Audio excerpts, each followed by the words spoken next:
ಪ್ರತಿ ವರ್ಷದಂತೆ ಈ ವರ್ಷವೂ ಕೂಡ ವಿಶ್ವ ಹಿಂದೂ ಪರಿಷತ್ ಬಜರಂಗ ದಳದ ವತಿಯಿಂದ ದತ್ತಾ ಜಯಂತಿ ಕಾರ್ಯಕ್ರಮ ನಡೆಯಲಿದ್ದು ಡಿಸೆಂಬರ್ 2ರಂದು ಮಹಾಸತಿ ಅನಸೂಯ ದೇವಿಯವರ ಪೂಜೆ ಹಾಗೂ ಸಂಕೀರ್ತನೆ, ಡಿಸೆಂಬರ್ 3ರಂದು ಚಿಕ್ಕಮಗಳೂರು ನಗರದಲ್ಲಿ ಬೃಹತ್ ಶೋಭಾಯಾತ್ರೆ, ಡಿಸೆಂಬರ್ 4ರಂದು ದತ್ತಾಪೀಠದಲ್ಲಿ ದತ್ತ ಹೋಮ, ಪಾದುಕೆ ಪೂಜೆ, ಔದುಂಬರ ವೃಕ್ಷದ ಪೂಜೆ ಹಾಗೂ ಇತರೆ ಪೂಜಾ ವಿಧಿವಿಧಾನಗಳನ್ನು ನಡೆಸಲಾಗುತ್ತದೆ ಎಂದು ಪರಿಷತ್ ಪ್ರಧಾನ ಕಾರ್ಯದರ್ಶಿ ರಂಗನಾಥ್ ತಿಳಿಸಿದರು. ಮತ್ತು ವಿಶ್ವ ಹಿಂದೂ ಪರಿಷತ್ತು ದತ್ತ ಜಯಂತಿ ಮತ್ತು ದತ್ತಪೀಠದ ಬೇರೆ ಬೇರೆ ಹುಣ್ಣಿಮೆ ಪೂಜೆಗಳ ಕಾರ್ಯಕ್ರಮಗಳಲ್ಲಿ ಭಕ್ತಾದಿಗಳನ್ನು ಕರೆತರುವ ನಿಟ್ಟಿನಲ್ಲಿ ದತ್ತಪೀಠ ಸಂವರ್ಧನಾ ಸಮಿತಿಗೆ ಸಹಕಾರವನ್ನು ಕೊಡ್ತಾ ಇದೆ. ಅದಕ್ಕೋಸ್ಕರ ಈ ವರ್ಷದ ದತ್ತ ಜಯಂತಿ 2, 3, 4ನೇ ತಾರೀಕು ದತ್ತಪೀಠದಲ್ಲಿ ನಡೆಯುತ್ತದೆ. 2ನೇ ತಾರೀಕು ಒಟ್ಟು ಈ ದತ್ತ ಜಯಂತಿಯ ನಿಮಿತ್ತ ಸ್ಕಂದ ಪಂಚಮಿಯ ದಿನ 26ನೇ ತಾರೀಕು ಇದೇ ತಿಂಗಳು ಕಾಮಧೇನು ಗಣಪತಿ ದೇವಸ್ಥಾನದಲ್ಲಿ ಮಾಲೆಧಾರಣೆ ಮಾಡಿಕೊಳ್ಳುವುದರ ಮೂಲಕ ಒಟ್ಟು 10 ದಿನಗಳ ಕಾಲ ಈ ದತ್ತ ಜಯಂತಿ ಕಾರ್ಯಕ್ರಮ ನಡೆಯುತ್ತೆ. ಕಡೆಯ 3 ದಿನ 2ನೇ ತಾರೀಕು ಅನಸೂಯ ದೇವಿ ಪೂಜೆ.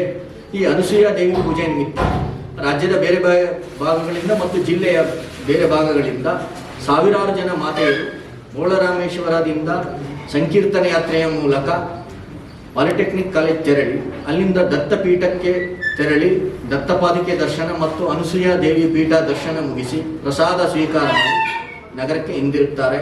ಸುದ್ದಿಗೋಷ್ಠಿಯಲ್ಲಿ ಮಾತನಾಡಿದ ಅವರು, ದತ್ತಾಪೀಠಕ್ಕೆ ಬಂದಂತಹ ಭಕ್ತಾದಿಗಳಿಗೆ ಪ್ರಸಾದದ ವ್ಯವಸ್ಥೆ ಕಲ್ಪಿಸಲಾಗಿದ್ದು ಎಲ್ಲ ಕಾರ್ಯಕ್ರಮಗಳಿಗೆ ಹೆಚ್ಚಿನ ಸಂಖ್ಯೆಯಲ್ಲಿ ಭಕ್ತಾದಿಗಳು ಆಗಮಿಸುತ್ತಿದ್ದು, ಬರುವಂತಹ ಭಕ್ತಾದಿಗಳಿಗೆ ಜಿಲ್ಲಾಧಿಕಾರಿ, ಜಿಲ್ಲಾ ಪೊಲೀಸ್ ವರಿಷ್ಠಾಧಿಕಾರಿಗಳು ಹಾಗೂ ಸರ್ಕಾರಿ ಅಧಿಕಾರಿಗಳು ಮೂಲಭೂತ ಸೌಲಭ್ಯ ಹಾಗೂ ಬಿಗಿ ಪೊಲೀಸ್ ಬಂದೋಬಸ್ತ್ ಒದಗಿಸಿ ಸಹಕರಿಸಬೇಕೆಂದು ಮನವಿ ಮಾಡಿದರು.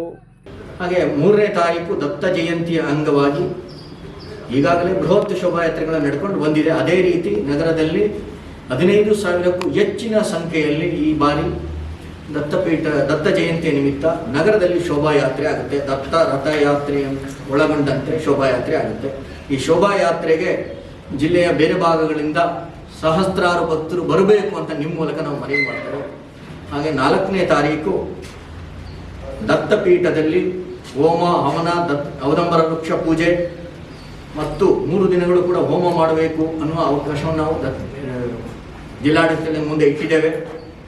ಅವರು 1 ದಿನಕ್ಕೆ ಅವಕಾಶ ಕೊಟ್ಟಿದ್ದಾರೆ. ದತ್ತ ಜಯಂತಿಯ ದಿನ ಅವತ್ತು ಎಲ್ಲ ಹೋಮ ಹವನಗಳೊಂದಿಗೆ ಔದಂಬರ ವೃಕ್ಷ ಪೂಜೆ ಮುಗಿಸಿ ದತ್ತ ಜಯಂತಿಯನ್ನು ಅತ್ಯಂತ ಸಾಂಗವಾಗಿ ವಿಜೃಂಭಣೆಯಿಂದ ಮಾಡಬೇಕು ಅನ್ನೋ ದೃಷ್ಟಿಯಿಂದ ಮಾಧ್ಯಮಗಳ ಮೂಲಕ ಪ್ರಚಾರ ಮಾಡಿ ಈ ದತ್ತ ಜಯಂತಿಗೆ ದತ್ತ ಭಕ್ತರು ಹಾಗೂ ವಿಶ್ವ ಹಿಂದೂ ಪರಿಷತ್ತಿನ ಎಲ್ಲ ಕಾರ್ಯಕರ್ತರು ಇದರಲ್ಲಿ ಭಾಗವಹಿಸಬೇಕು ಅನ್ನೋದನ್ನ ಪತ್ರಿಕಾ ಮಾಧ್ಯಮದ ಮೂಲಕ ನಾವು ಮನವಿಯನ್ನು ಮಾಡಿಕೊಳ್ತಾ ಇದ್ದೇವೆ. ಸುದ್ದಿಗೋಷ್ಠಿಯಲ್ಲಿ ಶಿವಣ್ಣ, ಯೋಗರಾಜ್ ಅರಸ್, ಪುಷ್ಪಾ, ಸುನಿಲ್ ಆಚಾರ್ ಉಪಸ್ಥಿತರಿದ್ದರು.